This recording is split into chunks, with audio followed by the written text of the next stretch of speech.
2011 সালের পর থেকে। তার আগের অবস্থানটা কি ছিল আমি ছোট্ট করে একটু মনে করিয়ে দিই, বেশি যাব না, দীর্ঘক্ষণ এটা নিয়ে আগামী আধ ঘন্টা দেখাতে পারি। 2006 সালের 30শে নভেম্বর 12 ঘন্টা ধর্মঘটের ডাক দিয়েছিলেন মমতা বন্দ্যোপাধ্যায়। আমি দ্রুত একবার ইস্যুগুলো মনে করিয়ে দেবো।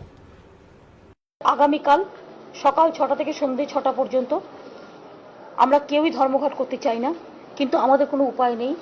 মানুষের অধিকার যখন একেবারে বিপন্ন, সভ্যতা যখন একেবারে অবলুপ্তি প্রায়, মানুষের সভ্যতা, মা বোনের ইজ্জত যেখানে ডোডো পাখির মতোই প্রায় বিরল জাতি হয়ে গেছে, গণতন্ত্রের বিরল অবস্থা এখানে, সেই সংকটের মধ্যে দাঁড়িয়ে আমরা মনে করি অধিকার রক্ষার লড়াইয়ে এবং গণতান্ত্রিক অধিকার, মানুষের রাজনৈতিক অধিকার, সামাজিক অধিকার, property right, right to live, বাঁচার অধিকার, জীবন জীবিকার অধিকার, এই অধিকার বাঁচানোর স্বার্থে আগামীকাল 12 ঘন্টার ধর্মঘট পশ্চিমবাংলায় ডাকা হয়েছে।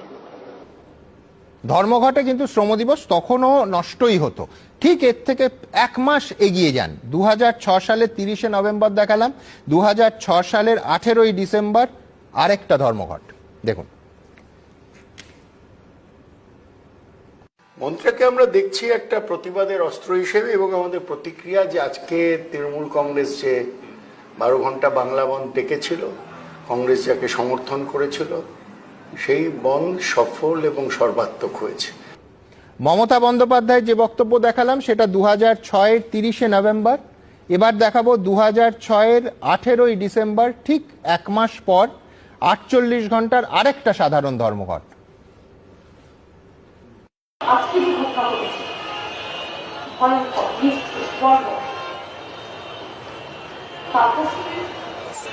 মালিককে যেভাবে খুন করা হয়েছে ধর্ষণ করে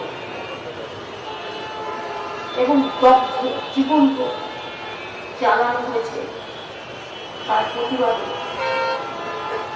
আগামী 21 আর 22 কৃষি জমি রক্ষা মন্ত্রীর পক্ষ থেকে 48 ঘন্টার বাংলায় সাধারণ ধর্মঘটের ডাক দেওয়া হয়েছে।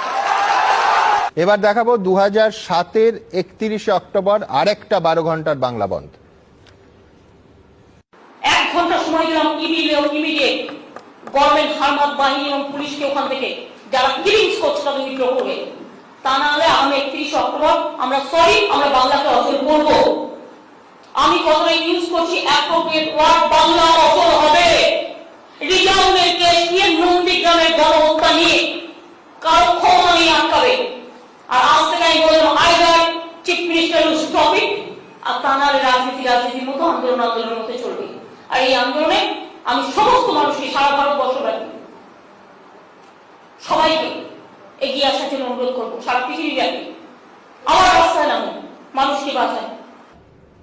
দেখুন, নীতিগত অবস্থানে পরিবর্তন কিন্তু হতেই পারে বিরোধী থাকার সময় এবং ক্ষমতায় আসার পর। নীতিগত অবস্থানে নিঃসন্দেহে তৃণমূল কংগ্রেসের 180 ডিগ্রি একটা পরিবর্তন হয়েছে।